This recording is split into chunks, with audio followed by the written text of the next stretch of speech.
अस्सलाम वालेकुम सामीन। पेश खिदमत है इमरान सीरीज़ के नावल अप डाउन पार्ट 3। हाँ, तुम थर्ड मिज़ाइल को चेक कर लो। मेरा ये दावा है कि तुम और माहिर तरीन सुराग रसां और माहिर से माहिर इंजीनियर भी इस रिमोट कंट्रोल ब्लास्टिंग डिवाइस को चेक नहीं कर सकेंगे। इसे इंतहाई खुफिया तौर पर और निहायत महारत से लगाया गया है, इमरान ने कहा। रिपोर्ट में और क्या है? मेजर टॉड ने पूछा। मुझे इस रिमोट कंट्रोल ब्लास्टिंग डिवाइस के सिलसिले में स्पेशल तरबियत दी गई है और मैं उन माहिरीन में से हूँ जो थर्ड मिज़ाइल के फ्यूल सिस्टम में नस्ब ब्लास्टिंग डिवाइस को हटा सकता है, इमरान ने कहा। तो ये तुम काम कैसे करोगे? मेजर टॉड ने कुर्रा कर कहा। इसके लिए तुम्हें मिज़ाइल फायर करने से पहले मुझे मिज़ाइल स्टेशन ले जाना होगा ताकि मैं मिज़ाइल में नस्ब रिमोट कंट्रोल ब्लास्टिंग डिवाइस को डिफ्यूज़ करके थर्ड मिज़ाइल को महफूज करके उसे कामयाब परवाइज के काबिल बना सकूं और रास्ते में ब्लास्ट होने के बजाय अपने टारगेट पर हिट करा सकूं, इमरान ने कहा। क्या ये सब तुम्हें तहरीरी तौर पर लिख के दिया गया है या तुम्हें ये सब कुछ ज़बानी समझाया गया है? मेजर टॉड ने पूछा। इस सवाल का जवाब मैं उस वक्त दूंगा जब तुम मुझे यकीन दिला दोगे कि तुम ही मेजर टॉड हो, इमरान ने कहा। क्या क्या क्या मतलब? क्या तुम समझते हो मेजर टॉड नहीं हूँ? बोलो, मेजर टॉड ने भड़कते हुए कहा। हो सकता है ऐसा ही हो, इमरान ने कहा तो मेजर टॉड ने बेख्तियार होठ बीछ लिए। मैं किस तरह साबित करूं कि मैं ही मेजर टॉड हूं? बोलो, मेजर टॉड ने कहा। ये तुम बेहतर समझ सकते हो, इमरान ने सादा से लहजे में कहा। क्या तुम्हें मादाम सलीना और रॉबर्ट की गवाही पर शुबा है कि मैं मेजर टॉड नहीं हूँ? मेजर टॉड ने कहा। शुबा करना मेरे पेशे का पहला उसूल है, इमरान ने कहा। फिर मैं किस तरह तुम्हें यकीन दिलाऊं? मेजर टॉड ने कहा। इस बारे में मुझे कुछ कहने की ज़रूरत नहीं, इमरान ने कहा। अगर मैं साबित न कर सका कि मैं असल चीफ मेजर टॉड हूँ तो उस सूरत में तुम क्या करोगे? मेजर टॉड ने पूछा। वापस चला जाऊँगा, इमरान ने जवाब दिया। क्या तुम समझते हो कि मैं तुम्हें ऐसे यहाँ से वापस जाने दूंगा? मेजर टॉड ने गुर्राहट भरे लहजे में कहा। मैं यहाँ अपनी मर्ज़ी से आया हूँ और अपनी मर्ज़ी से वापस भी जा सकता हूँ, इमरान ने कहा। जब तक तुम हमें सब कुछ बताओगे नहीं, यहाँ से नहीं जा सकते, रॉबर्ट ने गुर्राहट भरे लहजे में कहा। अगर तुम मेरी एक एक बोटी भी अलग कर दो तो तुम मुझे एक लफ्ज़ नहीं उगलवा सकोगे, इमरान ने एक एक अल्फाज पर ज़ोर देते हुए कहा। उन लोगों ने तुम्हें यह नहीं बताया कि असली चीफ़ की शनाख्त क्या है? मेजर टॉड ने सर हिलाते हुए पूछा। बताया है, अगर इजाज़त दो तो, इमरान ने कहा। ठीक है, तुम जिस तरह चाहो इत्मीनान कर लो, मैं ही मेजर टॉड हूँ, मेजर टॉड ने कहा। अपनी कमीज़ दाएं कंधे से हटा दो, इमरान ने कहा। ओह, तुम ऐसा क्यों चाहते हो? मेजर टॉड ने हैरत से पूछा। 60 की दिहाई में पाकिस्तान और काफिरिस्तान के दरमियान होने वाली जंग में जब तुम काफिस्तानी फ़ौज की कमान कर रहे थे तो एक महाज पर तुम्हारे दाएं कंधे पर पाकिस्तानी टैंक शिकन मिसाइल का एक टुकड़ा आकर गिरा था जिससे तुम शदीद ज़ख्मी हो गए थे। तुम इस ज़ख्म की वजह से कई माह बिस्तर पर पड़े रहे। तुम्हारा वो ज़ख्म तो ठीक हो गया था मगर कंधे पर 3 कोनों वाला एक निशान छोड़ गया था। यही निशान तुम्हारी पहचान है, इमरान ने कहा। गुड, तुम तो मेरे बारे में ज़रूरत से ज़्यादा मालूमात रखते हो, मेजर टॉड ने कहा। हाँ, इसीलिए तो मुझे ख़ास तौर पर यहाँ भेजा गया है, इमरान ने मुस्कुराकर कहा। अब तुम कंधे पर ज़ख्म का 3 कोनों वाला निशान देखना चाहते हो? मेजर टॉड ने कहा। हाँ, इमरान ने कहा तो मेजर टॉड चंद लम्हे से तेज़ नज़रों से घूरता रहा, फिर उठकर खड़ा हो गया। इसने अपना कोट उतार कर कुर्सी की पुष्ट पर डाला और फिर अपनी कमीज़ के बटन खोलने लगा। चंद ही लम्हों में इसने अपना दाएं कंधे से कमीज़ हटाकर इसे इमरान के सामने कर दिया। इसके कंधे पर 3 कोनों वाला एक पुराने ज़ख्म का निशान था। इस निशान को देखकर इमरान की आंखों में चमक आ गई। हाँ, अब मुझे यकीन हो गया कि तुम ही असल मेजर टॉड हो, इमरान ने कहा। अब मेरे सवाल का जवाब दो कि रिपोर्ट ज़बानी है या तहरीरी? मेजर टॉड ने कमीज़ दुरुस्त करते हुए कहा। तहरीर भी मौजूद है, इमरान ने कहा। वो तहरीरी रिपोर्ट कहाँ है? मेजर टॉड ने पूछा। मेरे पास मौजूद है, इमरान ने कहा। उसी लम्हे मादाम सलीना एक ट्रॉली धकेलती हुई अंदर आ गई। इसने ट्रॉली एक तरफ रोकी और फिर इसने रॉबर्ट को इशारा किया तो रॉबर्ट ट्रॉली से कॉफ़ी के मग उठाकर मेजर टॉड और इमरान के सामने रखने लगा। इसने एक मग उसी कुर्सी के सामने मेज़ पर रख दिया जहां मादाम सलीना बैठी हुई थी। मादाम सलीना सर हिलाती हुई उसी कुर्सी पर आकर बैठ गई। ये कैसे हो सकता है? रॉबर्ट ने तुम्हारी ही तलाशी ली थी, तुम्हारी जेब से तो कोई मैसेज नहीं निकला था। मेजर टॉड ने हैरत भरे लहजे में कहा। मेरी इजाज़त के बगैर मेरी जेबों से कोई कुछ नहीं निकाल सकता, इमरान ने मुस्कुरा कर कहा। क्या मतलब? मेजर टॉड ने कहा। कुछ नहीं, तुम माइक्रोफिल्म प्रोजेक्टर मंगवाओ। मेरे पास एक माइक्रोफिल्म है जिसमें तहरीरी रिपोर्ट मौजूद है। मैं तुम्हें वो रिपोर्ट दिखा भी देता हूँ और समझा भी देता हूँ, इमरान ने कहा। रॉबर्ट, जाओ माइक्रोफिल्म प्रोजेक्टर ले आओ, मेजर टॉड ने कहा। यस चीफ, रॉबर्ट ने मुअद्दबाना लहजे में कहा। कहाँ है माइक्रोफिल्म? मेजर टॉड ने पूछा। अभी दिखाता हूँ, इमरान ने कहा। फिर इसने अपना एक जूता उतारकर इसकी एड़ी को किसी पेचदार ढकने की तरह घुमाया। एड़ी अलग होकर एड़ी के अंदर बनने वाले खला से एक माइक्रोफिल्म निकालकर एड़ी दोबारा जूते में एडजस्ट की और सीधा होकर बैठ गया। और फिर इसने माइक्रोफिल्म मेजर टॉड की तरफ बढ़ा दी, जो बड़ी हैरत से इसे देख रहा था। तो इसमें असल रिपोर्ट है, मेजर टॉड ने कहा। हाँ, इमरान ने कहा। इसी लम्हे दरवाज़ा खुला और रॉबर्ट एक कैमरा साइज प्रोजेक्टर लेकर अंदर दाखिल हुआ। इसने प्रोजेक्टर लाकर इमरान के सामने रख दिया। मेजर टॉड ने माइक्रोफिल्म इमरान को दी तो इमरान ने प्रोजेक्टर में माइक्रोफिल्म एडजस्ट की और प्रोजेक्टर ऑन कर दिया। प्रोजेक्टर से शुआ सी निकली तो इमरान ने इसका रुख सामने वाली दीवार की तरफ कर दिया। फ़ौरन ही स्क्रीन के तौर पर इस्तेमाल की जाने वाली दीवार पर एक तहरीर उभरी। ये किसी इंसानी हाथ की तहरीर थी। वो गौर से तहरीर पढ़ने लगे। तहरीर के ख़ात्मे पे अजीब व गरीब किस्म के दस्तखत थे और एक मोहर लगी हुई थी। मेजर टॉड ने दस्तखत और मोहर को बगौर देखा। ठीक है, आगे चलो, मेजर टॉड ने कहा। अब फ्यूल सिस्टम का नक्शा है, इमरान ने कहा और प्रोजेक्टर का एक बटन दबाकर तस्वीर आगे कर दी। अब एक नक्शा सामने आया था। ऐसा लग रहा था कि नक्शा किसी पावर सिस्टम या स्टीम सप्लाई का है। इमरान नक्शे के बारे में मेजर टॉड को समझाने लगा, जिसे वह बहुत तवज्जो और इन्हमाक के साथ समझ रहा था। ठीक है, इमरान के खामोश होने पर मेजर टॉड ने एक तवील सांस लेते हुए कहा। इस तहरीर में वाज़ह तौर पर लिखा गया है कि थर्ड मिसाइल वाइट रॉक पर एडजस्ट किया गया है। अब ये तुम ही बता सकते हो कि वाइट रॉक कहाँ है, ताकि मैं वहाँ जाकर थर्ड मिसाइल में नस्ब ब्लास्टिंग डिवाइस को इससे अलग कर सकूँ, ताकि मिसाइल तबाह होने से बच जाए और जब इसे लॉन्च किया जाए तो वो रास्ते में ब्लास्ट ना हो और ठीक अपने टारगेट पर जाकर इसे हिट कर सके। इसके लिए तुम्हें जाहिर है मुझे वाइट रॉक तक ले जाना पड़ेगा, इमरान ने कहा। हाँ, ऐसा ही करना पड़ेगा, मेजर टॉड ने कहा। तो फिर कब ले जाओगे मुझे? इमरान ने उसकी तरफ गौर से देखते हुए कहा। आज ही किसी वक्त, मेजर टॉड ने जवाब देते हुए कहा। अब सुबह होने वाली है, इमरान ने कहा। आज से मुराद होने वाले दिन से है। उस वक्त तक तुम साथ वाले कमरे में आराम कर सकते हो, मेजर टॉड ने कहा। क्या ये बेहतर नहीं होगा कि हम अभी वाइट रॉक की तरफ रवाना हो जाएं, ताकि जल्द से जल्द काम ख़त्म किया जा सके, इमरान ने कहा। 10 बजने से पहले वहाँ नहीं जाया जा सकता और तुम्हें वाइट रॉक तक ले जाने के लिए मुझे ऊपर से खुसूसी तौर पर इजाज़त लेनी पड़ेगी, मेजर टॉड ने कहा। इजाज़त? कैसी इजाज़त? इमरान ने चौंक कर कहा। वाइट रॉक में मौजूद मिसाइल स्टेशन में जाने की इजाज़त। जब तक मुझे ऊपर से इजाज़त नहीं मिल जाती मैं तुम्हें मिसाइल स्टेशन तो क्या वाइट रॉक तक भी नहीं ले जा सकता, समझे तुम, मेजर टॉड ने कहा। ओह, ये इजाज़त किससे लेनी पड़ती है? इमरान ने इसकी तरफ गौर से देखते हुए कहा। हाई कमान से, मेजर टॉड ने कहा। हाई कमान में किसी का नाम तो होगा, इमरान ने कहा। मैं तुम्हें इसका नाम नहीं बता सकता। बहरहाल तुम कॉफ़ी पियो और फिर जाकर आराम करो, मैं ख़ुद सब कुछ कर लूँगा, मेजर टॉड ने कहा। जैसे तुम्हारी मर्ज़ी, इमरान ने सर हिलाया और मग उठाकर कॉफ़ी के सिप लेने लगा। मादाम सलीना, इसे ले जाओ और देखो, ये हमारा ख़ास मेहमान है। इसे किसी भी किस्म की तकलीफ़ नहीं होनी चाहिए, मेजर टॉड ने मादाम सलीना से मुखातिब होते हुए कहा। यस चीफ़, आप बेफिक्र रहें, इसे यहाँ कोई तकलीफ़ नहीं होगी। आओ चलो, मादाम सलीना ने पहले मेजर टॉड से फिर इमरान से मुखातिब होकर कहा तो इमरान एक तवील सांस लेता हुआ उठकर खड़ा हो गया। मादाम सलीना इसे लेकर चीफ़ के ऑफिस से बाहर आई और फिर मुख्तलिफ़ रास्तों से गुजरते हुए वो एक लग्जरी कमरे में आ गए।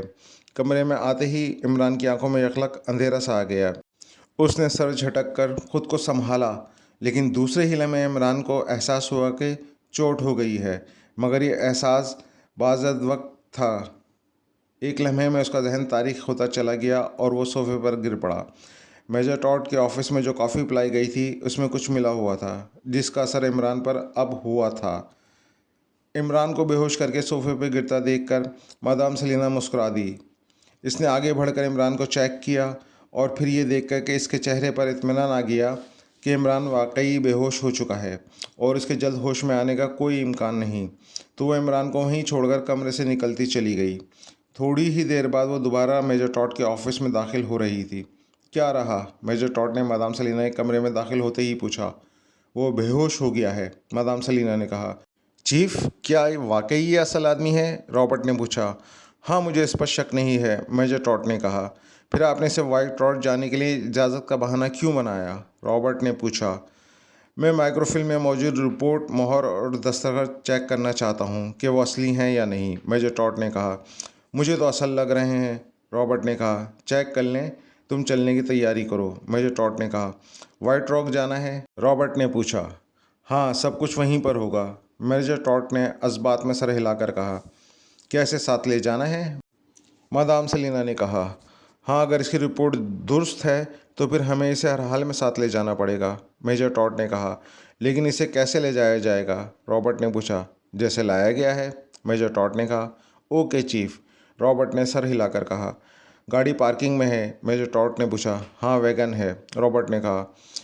ये और भी अच्छा है, इसे उठाओ और ले जाकर वैगन के पिछले हिस्से में डाल दो, मैं भी आ रहा हूँ, मेजर टॉड ने कहा। यस चीफ, रॉबर्ट ने कहा और कमरे से निकल गया। कुछ देर बाद वो लिफ्ट से उतरकर उसी तरह इमरान को कंधे पर डाले बैरूनी दरवाजे की तरफ बढ़ रहे थे। पार्किंग में पहुंचकर मादाम सलीना ने रॉबर्ट से चाबी ली और वैन का अगबी दरवाज़ा खोल दिया। रॉबर्ट ने बेहोश इमरान को वैन के अंदर डालकर दरवाज़ा बंद कर दिया। उसी लम्हे एक खुफिया रास्ते से मेजर टॉड निकलकर तेज़ से चलता हुआ वहां आ गया।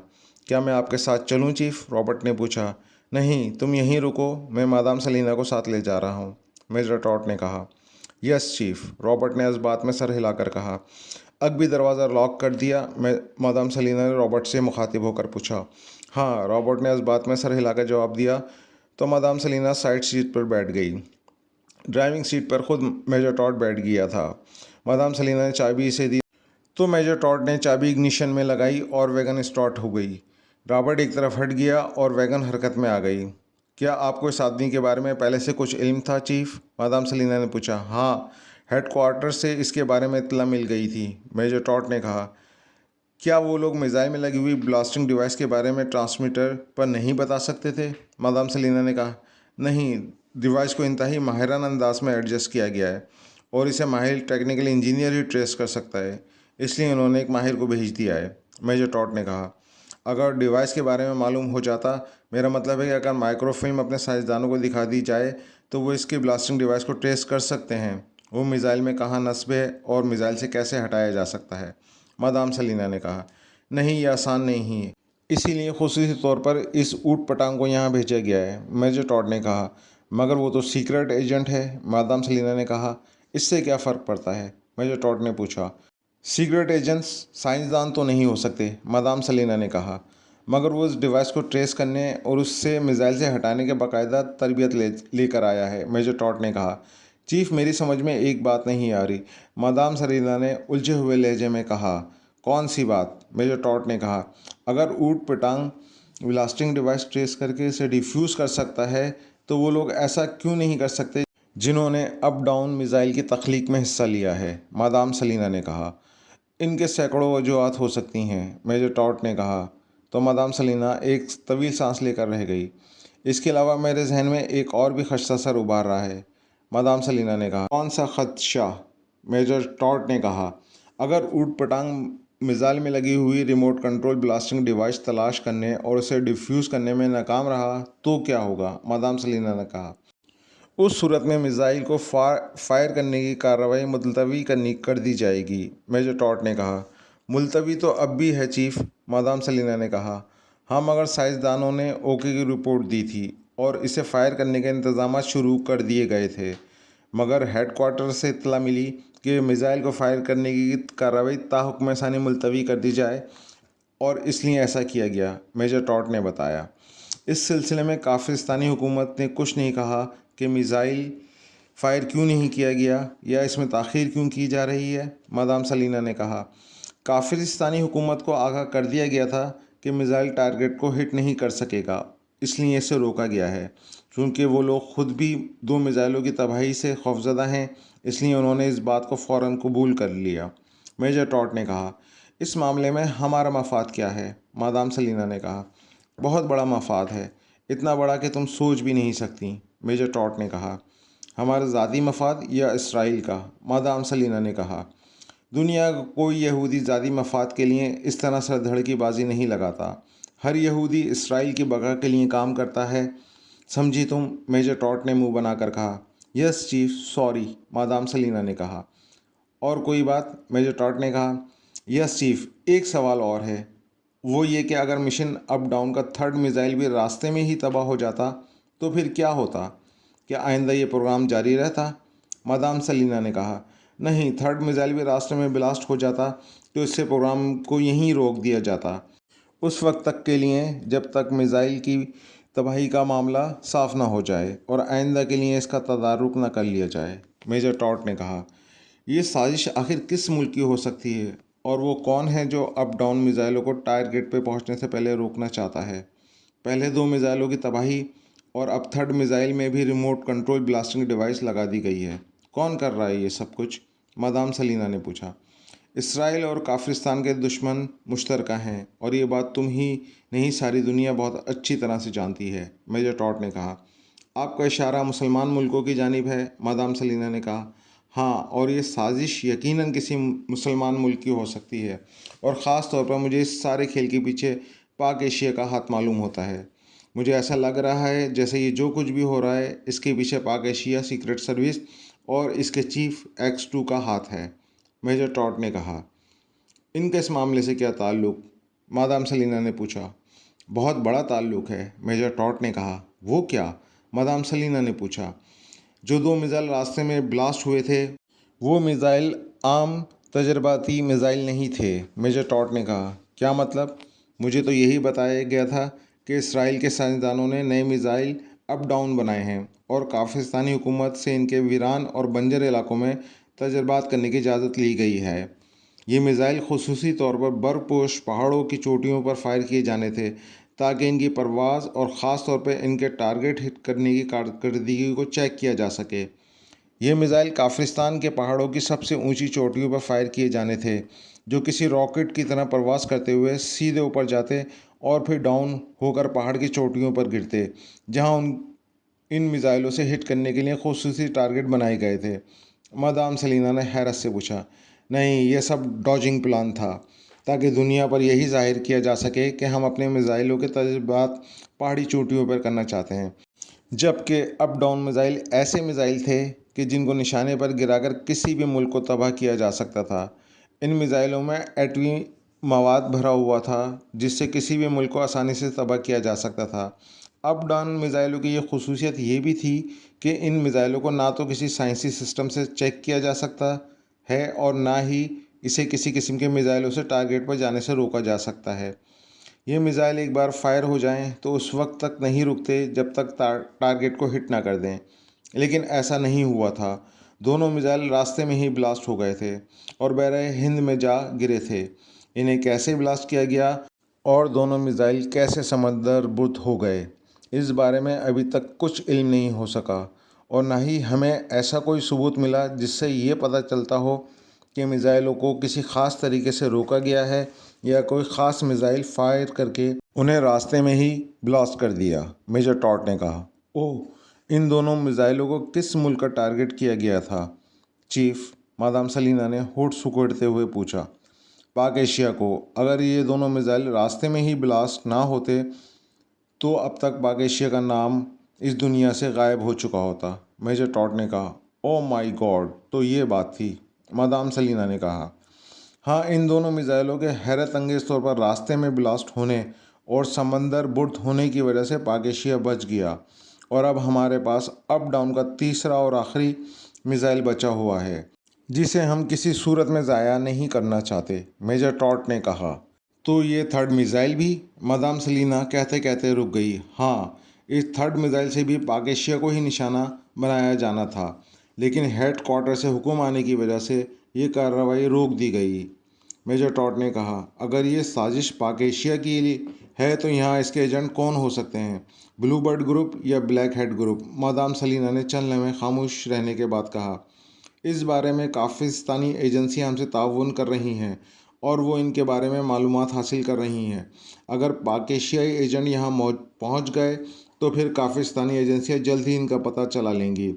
पाकिस्तानी एजेंसियां किसी भी सूरत में पाक एशियाई एजेंटों को हमारे काम में मुखल नहीं होने देंगी और ना ही वो हम तक पहुंच सकेंगे, मेजर टॉट ने बताया। क्या पाकिस्तानी हुकूमत हमारे इस प्रोग्राम से आगाह है?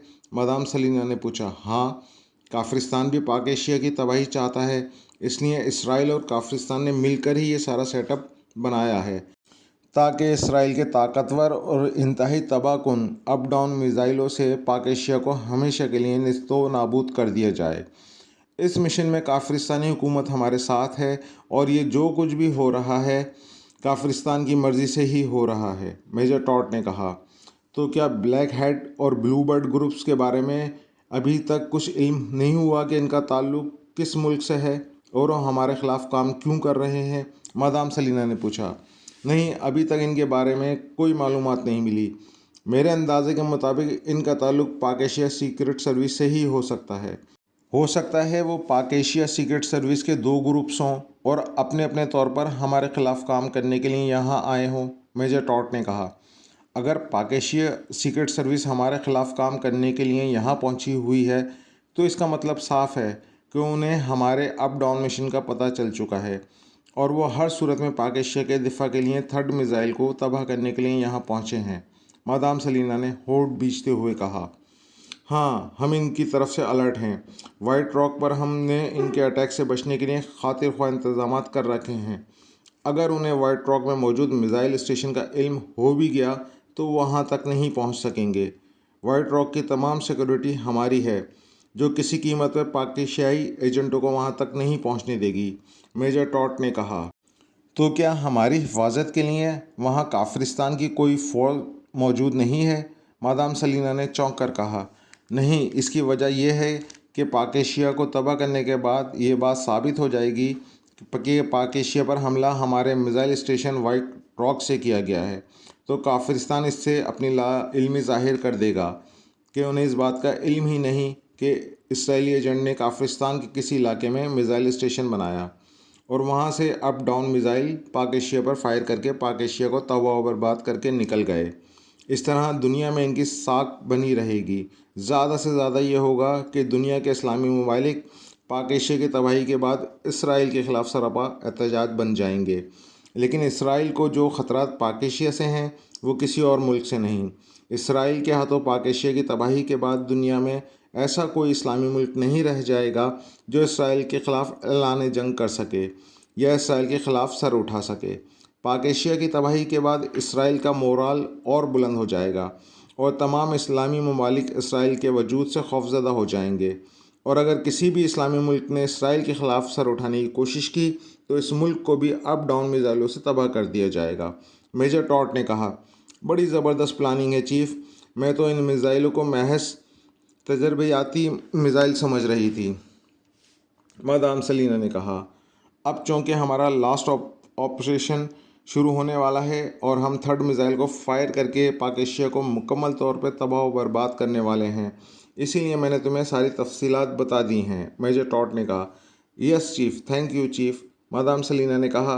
वैगन इंतहाई तेज़ रफ्तारी से शहर के मुख्तलिफ सड़कों पर दौड़ रही थी। अगर इजाज़त दें तो मैं आपसे एक बात और पूछूं, मादाम सलीना ने मेजर टॉट से मुखातिब होकर कहा। पूछो, क्या पूछना चाहती हो, मेजर टॉट ने कहा। हमारे जो अप डाउन मिज़ाइल रास्ते में ही ब्लास्ट हुए, क्या इन दोनों मिज़ाइलों के ब्लास्ट होने से खित्ते में ताबकारी नहीं फैली? इन मिज़ाइलों के ब्लास्ट होने की वजह से तो हर तरफ ताबकारी से तबाही फैल जानी चाहिए थी।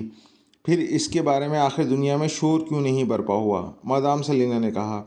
ऐसा तब होता जब मिज़ाइल में मौजूद वार हेड्स भी फ़िज़ा में ही तबाह हो जाते।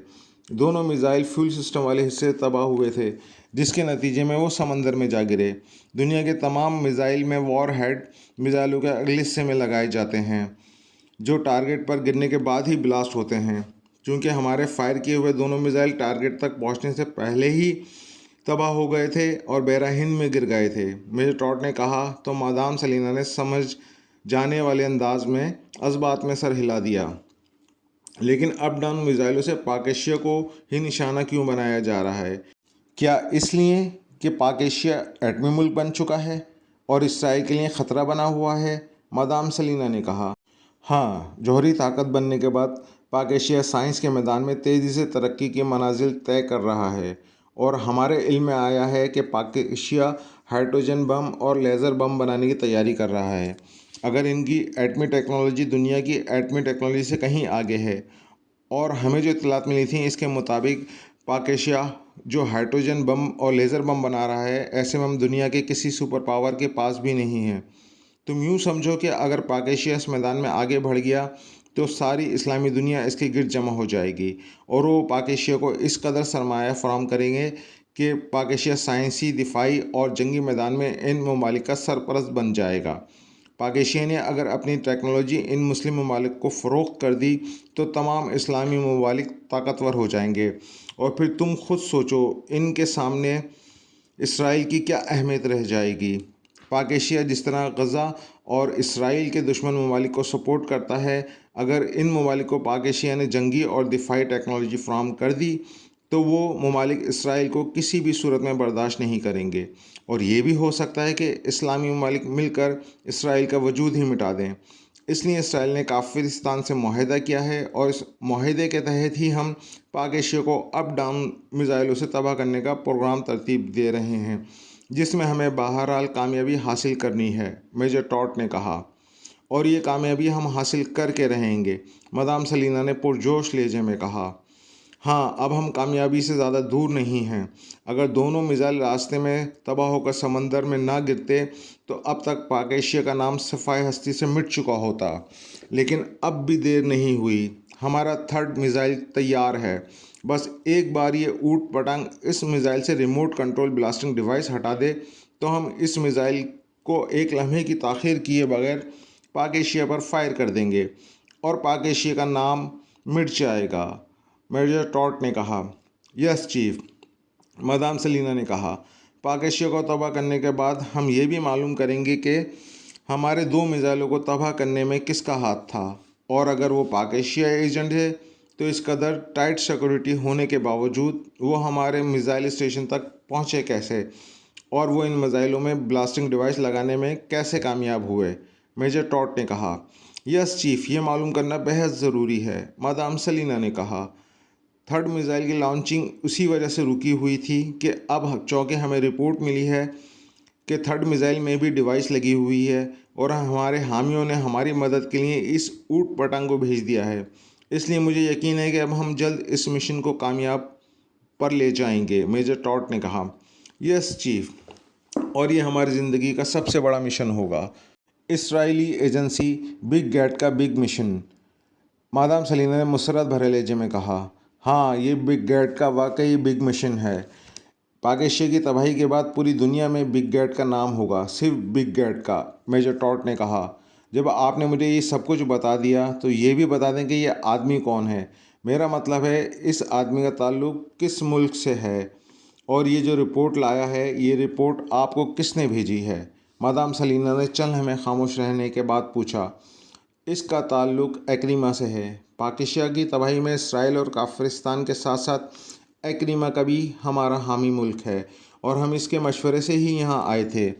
एक्रिमा की एक एजेंसी डार्क हॉर्स हमारे इस मिशन की निगरानी कर रही है, जिसके चंद एजेंट पाक एशिया में भी मौजूद हैं ताकि वो पाक एशिया सीक्रेट सर्विस पर नज़र रख सकें और अगर पाक एशिया सीक्रेट सर्विस हमारे ख़िलाफ़ हरकत में आए तो हमें इसके बारे में मालूमात फ़राहम कर सकें। डॉग हॉर्स का चीफ कर्नल हॉर्स है। ये कर्नल हॉर्स का ही आदमी है। कर्नल हॉर्स के एजेंटों ने ही ये सारी मालूमात हासिल की और चूँकि डार्क एजेंसी इस मामले में एक्रिमा का नाम सामने नहीं लाना चाहती, इसलिए कर्नल हॉर्स ने इस आदमी को खुफिया तौर पर यह रिपोर्ट देकर यहाँ भेजा था ताकि हम इस बात से आगाह हो सकें और आखिर हमारे मिसाइल रास्ते में ही क्यों ब्लास्ट हो रहे हैं। इस सिलसिले में मेरी कर्नल हॉर्स से भी बात हो चुकी है, मादाम सलीना ने कहा। तो क्या कर्नल हॉर्स और इसकी एजेंसी इस बात का पता नहीं लगा सकी कि दोनों मिसाइल पर डिवाइस किसने लगाई थी, मादाम सलीना ने पूछा।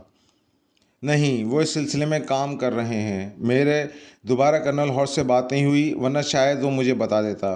मैं इसकी रिपोर्ट का ही मुंतज़िर था। अब चूँकि रिपोर्ट आ गई ही है, इसीलिए मैं सबसे पहले मिसाइल से ब्लास्टिंग डिवाइस हटाना चाहता हूँ, ताकि हमारा थर्ड मिसाइल ना सिर्फ महफूज हो जाए बल्कि इसे जल्द से जल्द लॉन्च करके पाक एशिया को निशाना बनाया जा सके, मेजर टॉट ने कहा।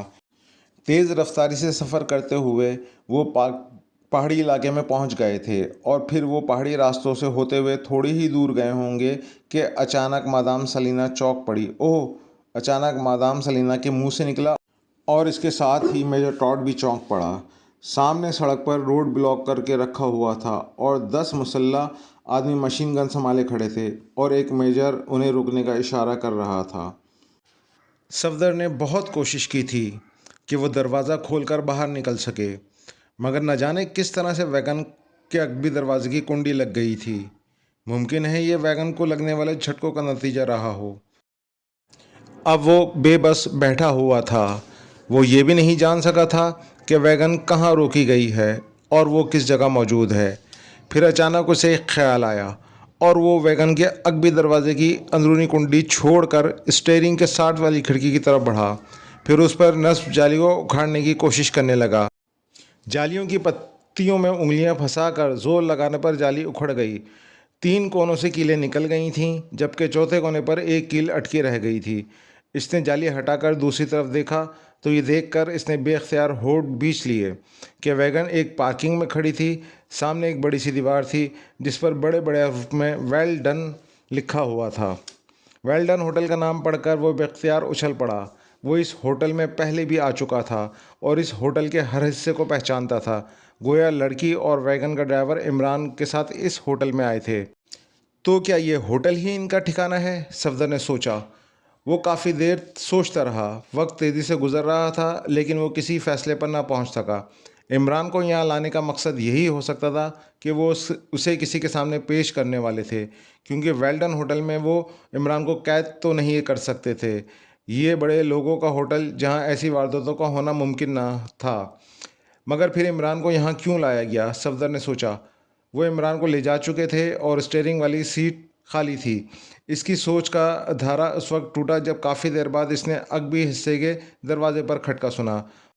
वो फुर्ती से जाली को वापस उसकी जगह पर एडजस्ट कर कर वहाँ रखे हुए एक बड़े बॉक्स की आड़ में हो गया।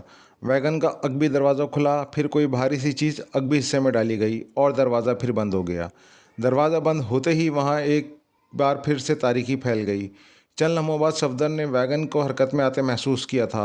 वो तेज़ी से उस तरफ बढ़ा जिस तरफ कोई भारी चीज़ डाली गई थी। उसका अंदाज़ा ये था कि ये भारी चीज़ इमरान ही हो सकता है और उसका अंदाज़ा दुरुस्त साबित हुआ। वो इमरान ही था। वो बेहोश था। चंद लम्हे सफदर सोचता रहा, फिर इसने इमरान को होश में लाने की कोशिशें शुरू कर दी। इसे नाकामी नहीं हुई थी। चंद लम्हों बाद इमरान पहले कसमसाया, फिर उठकर बैठ गया। क्या मैं अंधा हो गया हूँ? इमरान ने हकलाते हुए कहा। नहीं, आप ठीक हैं, सफदर ने सरगोशी से कहा। क्या तुम मलिकुल मौत हो? इमरान ने हैरत से कहा। नहीं, मैं सफदर हूँ, सफदर ने जवाब दिया।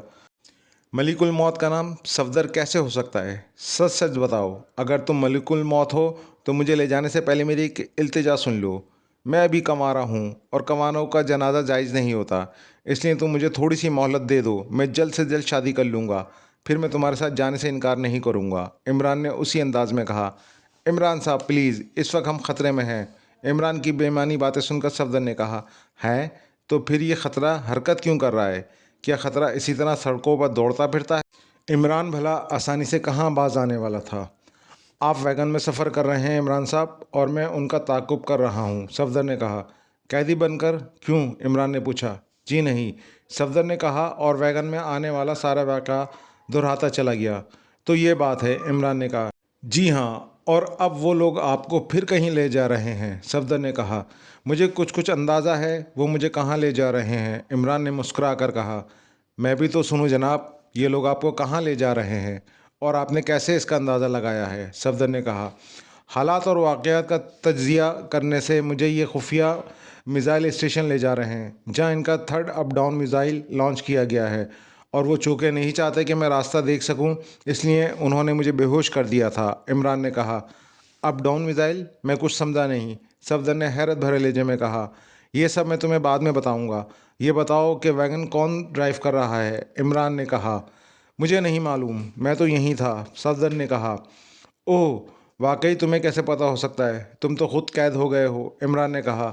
स्टीयरिंग सीट और अगबी हिस्से के दरमियान एक खिड़की है और मैंने उसकी जाली तोड़ रखी है, सफदर ने कहा।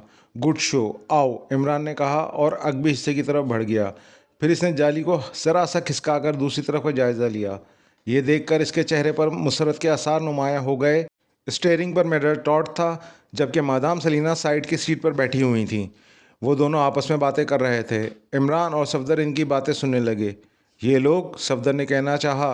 वो मेजर टॉड और मादाम सलीना की बातें सुनकर हैरान हो रहा था और ये सुनकर उसके चेहरे के तासुरात बदलते जा रहे थे कि इक्रीमा, काफरिस्तान और इसराइल मिलकर पाक एशिया के ख़िलाफ़ किस कदर भयानक और खौफनाक साजिश कर रहे हैं। पाक एशिया को सिफाए हस्ती से मिटाने के लिए इसराइल ने काफरिस्तान के इलाके वाइट रॉक में मिज़ाइल स्टेशन बनाया हुआ है, जहां पर अप डाउन थर्ड मिज़ाइल मौजूद है और इस मिज़ाइल में बाकायदा वॉर हेड लगा हुआ है। अगर वो मिज़ाइल लॉन्च कर देते तो मिज़ाइल यहाँ से परवास करता हुआ सीधा पाक एशिया पर जा गिरता और एटमी मवाद से लेस अप डाउन मिज़ाइल वाकई पाक एशिया को सिवाय हस्ती से मिटा देता। खामोशी से सुनते रहो, इमरान ने कहा। जी बेहतर, सफदर इतना ही कह सका कि इनकी गुफ्तगू का सिलसिला उस वक्त टूटा जब वैन की रफ्तार कम होने लगी थी। अरे, ये मुसल्लह अफराद यहाँ क्यों खड़े हैं? मादाम सलीना की आवाज़ आई। ये ना सिर्फ खड़े हैं बल्कि हमें रुकने का इशारा कर रहे हैं, मेजर टॉड ने कहा। रुकना मत, मादाम सलीना ने बेचैनी से कहा। क्यों? मेजर टॉड ने रफ्तार कम करते हुए पूछा। ये फ्रॉड भी हो सकते हैं, मादाम सलीना ने कहा। तुमने इनके हाथों की तरफ देखा है? मेजर टॉड ने कहा। इनके हाथों में मशीन गनें हैं, मादाम सलीना ने कहा। मैं मशीन गनों का नहीं कह रहा, मेरा इशारा मेजर की तरफ है। इसके हाथ को गौर से देखो, मेजर टॉड ने वैगन रोकते हुए कहा। ओह, ये तो हाथ से मखसूस अंदाज में कुछ इशारे दे रहा है, मादाम सलीना ने चौंके कहा। हाँ हाँ, वो हमारा मखसूस कोड इशारती ज़बान में दोहरा रहा है, मेजर टॉड ने कहा। ओह, इसका मतलब है ये हमारे ही साथी हैं। लेकिन अगर ये हमारे ही साथी हैं तो फिर इनका यहाँ रोड ब्लॉक करके हमें रोकने का क्या मकसद है, मादाम सलीना ने कहा। अभी मालूम हो जाएगा, मेजर टॉड की आवाज़ आई। ओह मेजर टॉड, आप? अचानक एक और मर्द की आवाज़ उभरी। अरे मेजर राइडर, ये तुम हो? इमरान ने मेजर टॉड की आवाज़ सुनी। Yes major Todd, major Rider की आवाज़ आई। तुम यहाँ क्या कर रहे हो और तुमने हमें यहाँ क्यों रोका है? मेजर टॉड ने कर्क लहजे में कहा। महज चेकिंग के लिए मेजर टॉड, मेजर राइडर ने जवाब देते हुए कहा। क्या मतलब? उन्होंने मेजर टॉड की आवाज़ सुनी। सुपर चीफ के हुक्म के मुताबिक वाइट रॉक की तरफ जाने वाली हर गाड़ी को यहाँ रोक कर चेक किया जाएगा ताकि कोई गलत आदमी उस तक ना पहुँच सके, मेजर राइडर ने जवाब दिया। तलाशी लेनी है? मेजर टॉड ने पूछा। Yes major Todd, super chief ने कहा था अगर किसी गाड़ी में यहाँ आएँ तो आपकी गाड़ी की भी मुकम्मल चेकिंग की जाए, मेजर राइडर ने कहा। ठीक है, सुपर चीफ का हुक्म है तो मैं सुपर चीफ की हुक्म अदौली नहीं कर सकता। तुम मेरी गाड़ी की तलाशी ले सकते हो, मेजर टॉड ने कहा। थैंक यू मेजर टॉड, अगर आपको एतराज़ ना हो तो आप दोनों नीचे आ जाएंगे, तसल्ली से वैगन को चेक कर सकें, मेजर राइडर ने मौद्दबाना लहजे में कहा। ओके, मेजर टॉड ने कहा और इसके साथ ही वो दरवाज़ा खोलने की आवाज़ आई और मेजर टॉड नीचे उतर गया। वो शायद अगबी हिस्से की तरफ आ रहे थे। मैं वापस अपनी जगह पर जा रहा हूँ, तुम छुप जाओ और चौकन्ने रहना, इमरान ने कहा और फुर्ती से आगे बढ़कर उसी जगह जा लेटा जहाँ इसे बेहोशी की हालत में फेंका गया था। एक लम्हे के बाद ही दरवाज़ा खुला और टॉर्च की रोशनी अंदर पड़ने लगी। ये कौन है? मेजर राइडर की हैरत भरी आवाज़ सुनाई दी। ये सुपर चीफ का मेहमान है, इसे रास्तों का इल्म ना हो सके इसीलिए हम इसे बेहोश करके ले जा रहे हैं, मेजर टॉड ने कहा। ओह ठीक है, मेजर राइडर ने कहा। तलाशी पूरी करो, मेजर टॉड ने कहा। बस काफ़ी है, यहाँ यही आदमी बेहोश पड़ा है, इसके अलावा और क्या हो सकता है यहाँ, मेजर राइडर ने कहा। तो मेजर टॉड ने अज़बात में सर हिला दिया और इसके साथ ही दरवाज़ा बंद हो गया। फिर चंद मिनट बाद वैगन हरकत में आई और इमरान उठकर फिर सफदर के पास आ गया। अब ये मंजिल पर पहुंचने वाले हैं, इसलिए मुझे जब ये उठाकर ले जाएं तो तुम वैगन से निकलकर खामोशी और एहतियात के साथ मेरे पीछे चले आना, इमरान ने सफदर से कहा। अगर उन्होंने आपको निकल जाने के बाद दरवाज़ा बंद कर दिया तो मैं तो फिर यहाँ कैद रह जाऊँगा, सफदर ने कहा। ये वाकई एक मुश्किल मरहला है, इमरान ने कहा। होटल वेल्डन की पार्किंग में भी ऐसा ही हुआ था, सफदर ने कहा। वो तुम बता चुके हो, इमरान ने कहा। इसका एक ही तरीका मेरी समझ में आ रहा है, सफदर ने कहा। वो क्या? आपके जाने के बाद मैं वैगन की स्टीयरिंग साइड के दरवाजे का लॉक तोड़ने की कोशिश करूंगा, सफदर ने कहा। नामुमकिन है, तुम इन लॉक को खाली हाथों से नहीं तोड़ सकते, और अगर बिलफर्ज तोड़ने में कामयाब भी रहे तो क्या समझते हो लॉक के टूटने की आवाज़ें यहाँ मौजूद अफराद को सुनाई नहीं देंगी? इमरान ने कहा। तो फिर इस तरह तो मैं यहाँ कैदी बनकर रह जाऊँगा, सफदर ने होंठ चबाते हुए कहा। सोचने दो मुझे, इमरान ने कहा। ठीक है, सफदर ने कहा और खिड़की की जाली से लगकर मादाम सलीना और मेजर टॉड की गुफ्तगू सुनने की कोशिश करने लगा, मगर वो दोनों खामोश थे और सिचुएशन ऐसी थी कि सफदर जाली हटाकर विंड स्क्रीन के पार नहीं देख सकता था।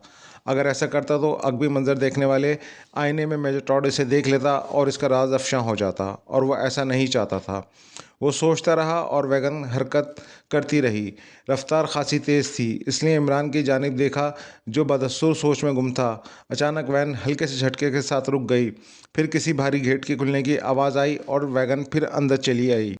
शायद इनकी मंजिल आ गई ही है, सफदर ने आहिस्ता से इमरान से कहा। हाँ, ऐसा ही लगता है, इमरान ने कहा। क्या सोचा है चीफ आपने? सफदर ने पूछा। स्पेशल बंदे के लिए स्पेशल तरकीब, इमरान ने मुस्कुरा कर कहा। कौन सी तरकीब? सफदर ने पूछा।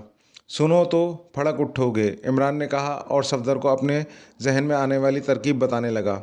वेरी गुड, इस प्लान पर अमल करके तो वाकई में आसानी से वैगन से बाहर निकल जाऊंगा, सफदर ने कहा। निकल तो जाओगे मगर, इमरान ने कहा और ख़ामोश हो गया। मगर क्या? सफदर ने पूछा। अगर छुपने की कोई जगह ना मिली तो, इमरान ने कहा।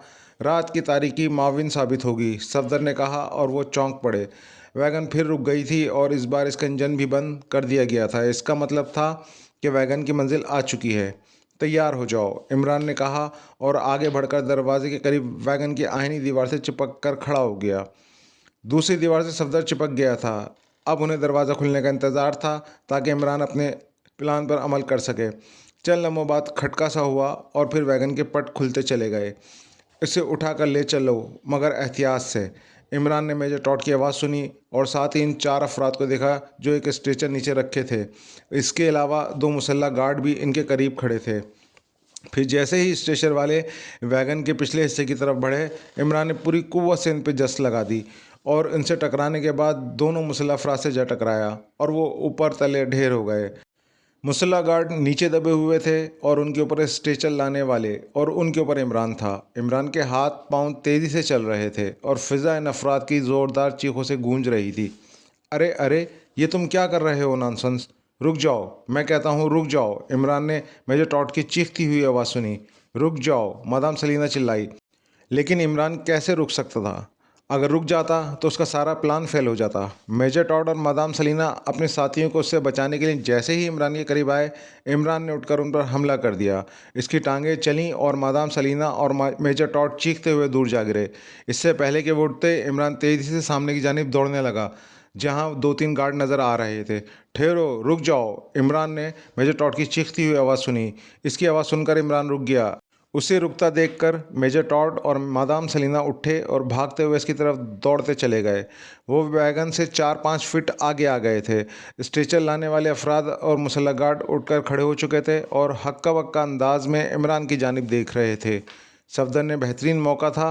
वो तेज़ी से झुके झुके अंदाज में बॉक्स की आड़ से निकला और फिर खुले हुए दरवाजे से फ़ौरन कूदकर बाहर आ गया। बाहर अंधेरा था। वैगन से उतरते ही वो तेज़ी से नीचे झुका और वैगन के नीचे खिसक गया। फिर रेंगता हुआ वैगन की दूसरी सिमत निकला और बड़ी तेज़ी से उस तरफ बढ़ता चला गया जिस तरफ लकड़ी के दर्जनों बड़ी बड़ी पेटियां रखी हुई थीं।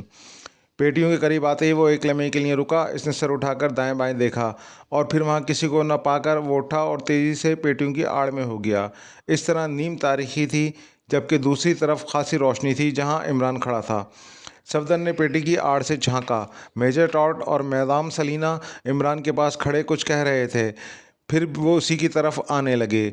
इन दोनों का रवैया इमरान के साथ दोस्ताना ही था, फिर भी इनके सामने से निकलते चले गए। सफदर ने अब गार्ड को अच्छी तरह से देखा। इनकी वर्दियां गहरे नीले या काली थीं। इनके सरों पर हेलमेट जैसी फौलादी टोपियां थीं और उनके हाथों में मशीन गनें दिखाई दे रही थीं। सफदर अपनी जगह दुबका रहा। मेजर टॉड, इमरान और मादाम सलीना आगे बढ़ते जा रहे थे कि अचानक सफदर चौंका। कौन हो तुम? अकब से एक घुर्राहट भरी आवाज़ सुनाई दी और साथ ही मशीन गन की नाली इसकी पसलियों से आ लगी थी। इसका दिल उछलकर हलक में आ गया था। मैं वो सफदर ने हकलाहट भरे लहजे में कहा और फिर वो यकलक बिजली की तेज़ी से मुड़ा और उसका फौलादी मुक्का अकब में मौजूद मशीन गन बरदार की कन पट्टी पे पड़ा। इससे पहले कि उस आदमी के मुंह से चीख निकलती, सफदर ने इस पर किसी चीते की सी फुर्ती से झपटा और इसने इस आदमी के मुंह पर हाथ रख दिया। साथ ही इसका दूसरा हाथ हरकत में आया और इसका एक और मुक्का उस आदमी की खोपड़ी पर पड़ा। इस बार ज़ोरदार ज़रब थी। वो फ़ौरन सफदर के हाथों में झूल गया। सफदर ने एहतियातन इसके सर पर एक और ज़रब लगाई, लेकिन जब इस आदमी के जिस्म में इस ज़रब का कोई असर न हुआ तो वो मुतमईन हो गया और उसने इस आदमी को पेटियों के पीछे घसीट लिया। पेटियों के पीछे ले जाकर सफदर ने उस आदमी को ज़मीन पर लिटाया और फिर फुर्ती से इसका लिबास उतारने लगा। क्योंकि इस आदमी की जिसामत सफदर से कदरे भारी थी, इसलिए सफदर ने यह कमी पूरी करने के लिए इसका उतारा हुआ लिबास अपने लिबास के ऊपर ही पहनना शुरू कर दिया। लिबास पहनकर सफदर ने इसकी टोपी सर पर रखी और फिर सफदर ने झुककर इस आदमी की गर्दन की मखसूस रग उंगलियों से मसल दी। अब वो आदमी देर तक होश में नहीं आ सकता था। सफदर ने इसकी मशीन गन उठाई और फिर वो पेटियों की आड़ से निकलकर आगे बढ़ता चला गया। सफदर उसी तरफ बढ़ रहा था जिस तरफ मादाम सलीना और मेजर टॉड इमरान को ले गए थे। कुछ फासले पर इसे एक बड़ी सी इमारत दिखाई दी। इमारत का गेट खुला हुआ था। सफदर आगे बढ़ा और इस इमारत में दाखिल हो गया। ये गोदाम था, बहुत बड़ा गोदाम। यहाँ बड़ी बड़ी पेटियाँ और कंटेनर रखे हुए थे। कंटेनरों के दरवाजे सील थे। सफदर इस गोदाम से होता हुआ दूसरे दरवाजे से बाहर आया तो इसे कुछ फासले पर एक और इमारत दिखाई दी।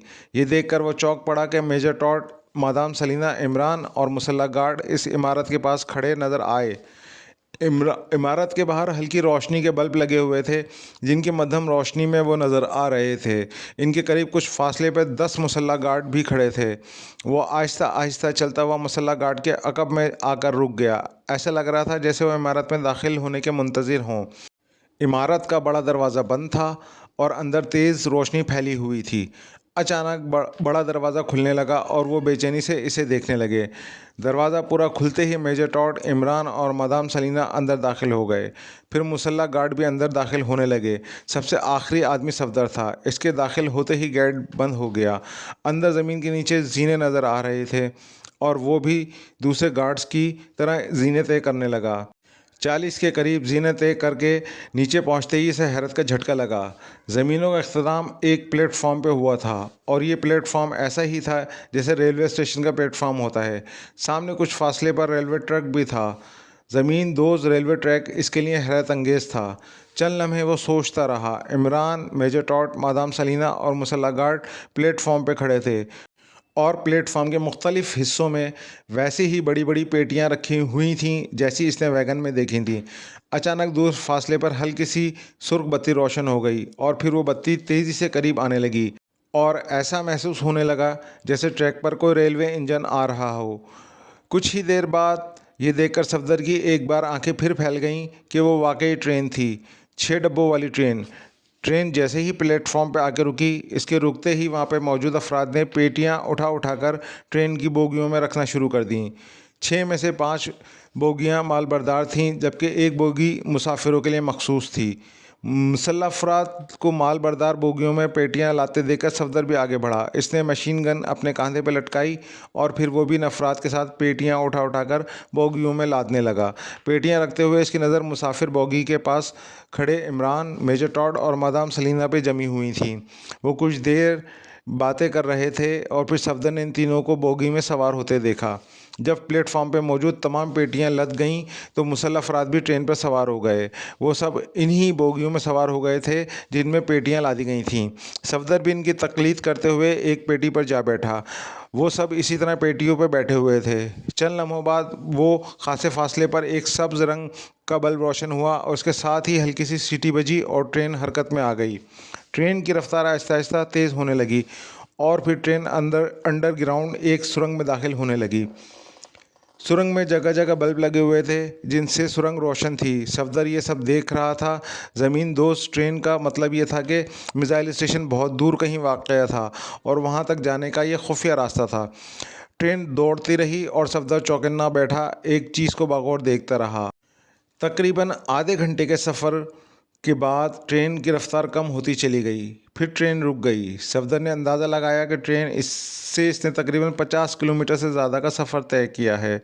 जिस जगह ट्रेन रुकी थी वो जगह भी एक प्लेटफॉर्म ही थी और यहाँ भी मुसल्ह गार्ड मौजूद थे। ट्रेन रुकते ही मुसल्ह अफराद नीचे उतरे और उन्होंने प्लेटफॉर्म पर मौजूद अफराद की मदद से ट्रेन से पेटियाँ उतरवानी शुरू कर दीं। सामने एक जीना था। मुसल्ह अफराद पेटियाँ उतार कर प्लेटफॉर्म पर रखने के बजाय उन्हें जीने की तरफ ले जा रहे थे और फिर वो बगैर रुके पेटियाँ उठाए इस जीने पर चढ़ना शुरू हो गए। सफदर ने भी एक पेटी उठाई और जीने की तरफ बढ़ गया। फिर वो पेटी उठाकर जीना तय करने लगा। जीना तय करके वो ऊपर पहुंचा और एक बार फिर हैरत ज़दा रह गया। इससे कुछ फासले पर एक आदमी खड़ा था जिसके हाथ में मशीन गन थी और वो सफदर को ही घूर रहा था। यूं लग रहा था जैसे इसने सफदर को पहचान लिया हो।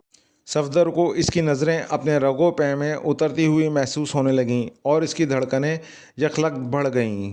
हाँ, अब बताओ वो सब क्या था? मुझे कॉफ़ी में बेहोशी की दवा मिलाकर बेहोश क्यों किया गया था? इमरान ने ट्रेन की मुसाफिरों वाली बोगी में दाखिल होकर एक सीट पर बैठते हुए मेजर टॉड और मादाम सलीना को तेज़ नज़रों से घूरते हुए पूछा। इसका चेहरा बिगड़ा हुआ था। यह सब एहतियातन किया गया था मिस्टर ऊट पटांग। मेजर टॉड ने सीट पर बैठने के बाद पुरसुकून लहजे में मुस्कुराते हुए कहा। क्या मतलब? मुझे बेहोश कर देने में तुम्हारी कौन सी एहतियात पिन्हा थी? इमरान ने मुंह बनाते हुए कहा। सुपर चीफ का हुक्म है कि मिसाइल स्टेशन तक कोई भी शख्स होश में नहीं लाया जाएगा, मेजर टॉड ने कहा। अगर बेहोश करने से पहले मुझे बता देते तो कोई हर्ज था? इमरान ने उसी तरह मुंह बनाते हुए कहा। I am really sorry. तरीक़ाकार के मुताबिक ऐसा मुमकिन नहीं था, मेजर टॉड ने कहा। तरीक़ाकार? इमरान गुर्रा कर रह गया। लेकिन मैं तुम्हारी फुर्ती का कायल हो गया हूँ, मेजर टॉड ने मुस्कुराते हुए कहा। कैसी फुर्ती? इमरान ने पूछा। वैगन का दरवाज़ा खुलते ही जिस तरह से तुमने मुसल्लह अफराद को बेबस किया वो हैरत अंगेज़ ही था, मेजर टॉड ने कहा।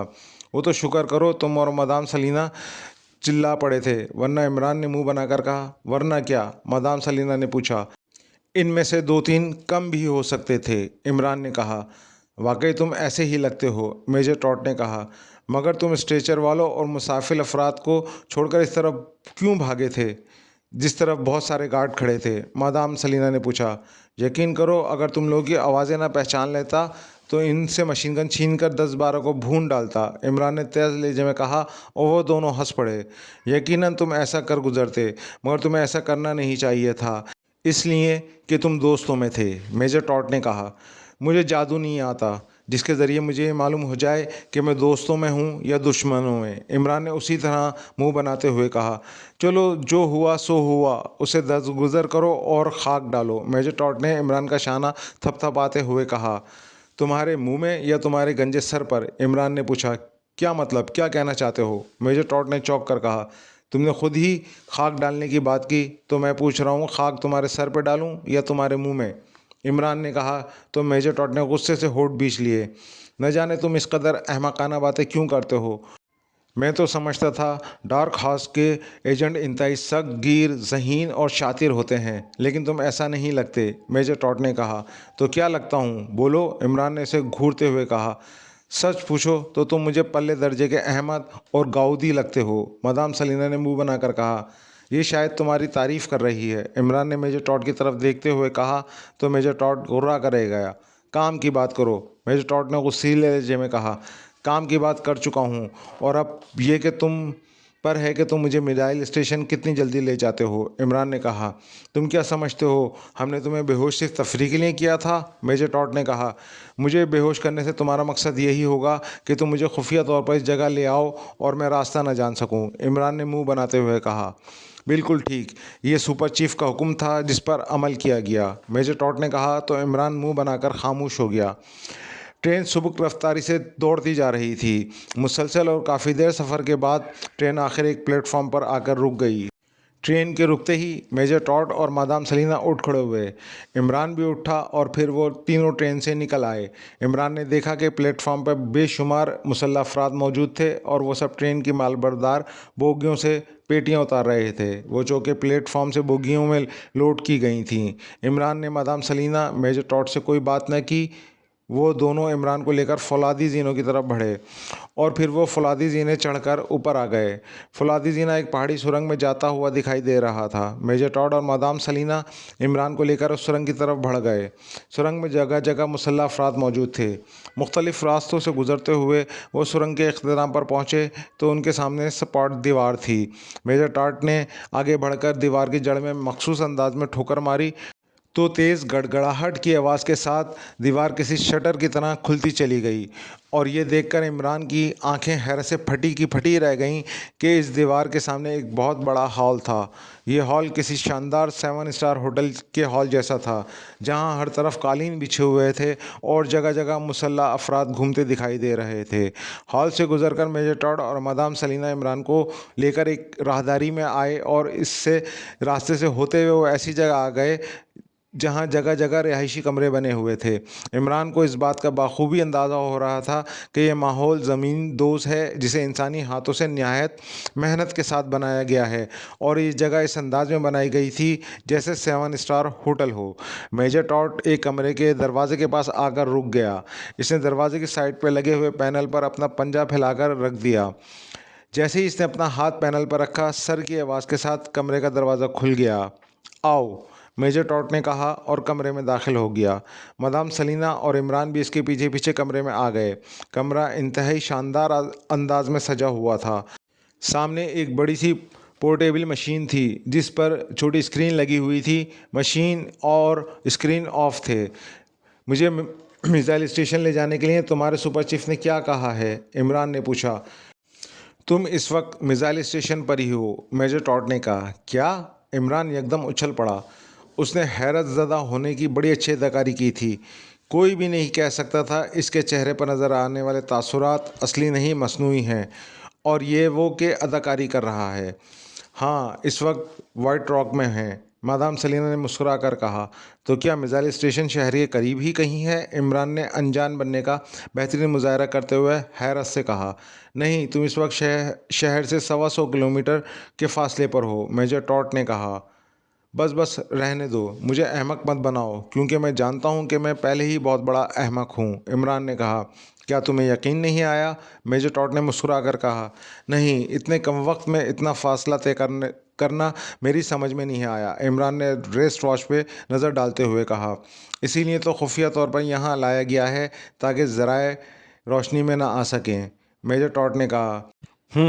देखने में गेंडे हो लेकिन दिमाग से लोमड़ी के रिश्तेदार मालूम होते हो, इमरान ने मुंह बनाकर कहा। तुम ज़रूरत से ज़्यादा बोलते हो और वो भी बेतुके अंदाज में, मेजर टॉड ने मुंह बनाकर कहा। अब मैं बांकी अंदाज में कैसे बोल सकता हूँ? इमरान ने मुस्कुरा कर कहा। छोड़ो इन बातों को, ये बताओ कि तुम मिसाइल से ब्लास्टिंग डिवाइस कब हटाओगे? मेरा मतलब है तुम ये अपना काम कब शुरू करोगे? मेजर टॉड ने कहा। आज से, बल्कि कहो तो अभी और इसी वक्त से, इमरान ने जवाब देते हुए कहा।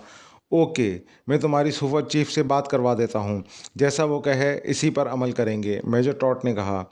ओके, राब्ता करो, इमरान ने कहा तो मेजर टॉड ने इस्बात में सर हिलाया और फिर वो दीवार के पास रखी पोर्टेबल मशीन की तरफ बढ़ गया। मेजर टॉड इसे ऑपरेट करने लगा। फ़ौरन ही स्क्रीन रोशन हो गई और इस पर एक नकाब पोश का चेहरा उभर आया। यस मेजर टॉड, क्या रिपोर्ट है? नकाब पोश ने कहा। कर्नल हॉर्स का आदमी हाजिर है सुपर चीफ, मेजर टॉड ने नकाब पोश की तरफ देखकर निहायत मुअद्दबाना लहजे में कहा। सामने लाओ, चीफ ने कहा तो मेजर टॉड ने इमरान को इशारा किया। इमरान ने इस्बात में सर हिलाया और वो स्क्रीन के सामने आ गया। इसे यूं महसूस हुआ जैसे स्क्रीन पर नज़र आने वाला सियाह नकाब पोश इसे गौर से देख रहा है। तुम्हारा नाम क्या है? नकाबपोश ने इमरान से मुखातिब होकर पूछा। माइकल, इमरान ने जवाब दिया तो मादाम सलीना और मेजर टॉड भी उछल पड़े। माइकल, लेकिन तुमने तो अपना नाम कुछ और बताया था, मादाम सलीना ने हैरत भरे लहजे में कहा। मेरा नाम है, मैं जब चाहूँ बदल लूँ, तुम्हें क्या एतराज़ है? इमरान ने बूढ़ी औरतों की तरह हाथ नचा नचा कर कहा तो मादाम सलीना ने बेख्तियार होठ बीच लिए। ओह, तो तुम्हारा नाम माइकल है? नकाबपोश ने कर्स लहजे में पूछा। हाँ, मैं माइकल हूँ, इमरान ने कहा। ओके मेजर टॉड, मैंने तुम्हारी रिपोर्ट पहुंचा दी है, लेकिन तुम किस तरह ये काम करोगे? नकाबपोश ने पूछा, जो सुपर चीफ था। मुझे मिसाइल तक पहुंचा दिया जाए और ज़रूरी आलात और औजार फराहम कर दिए जाएं ताकि मैं काम अभी से शुरू कर सकता हूं।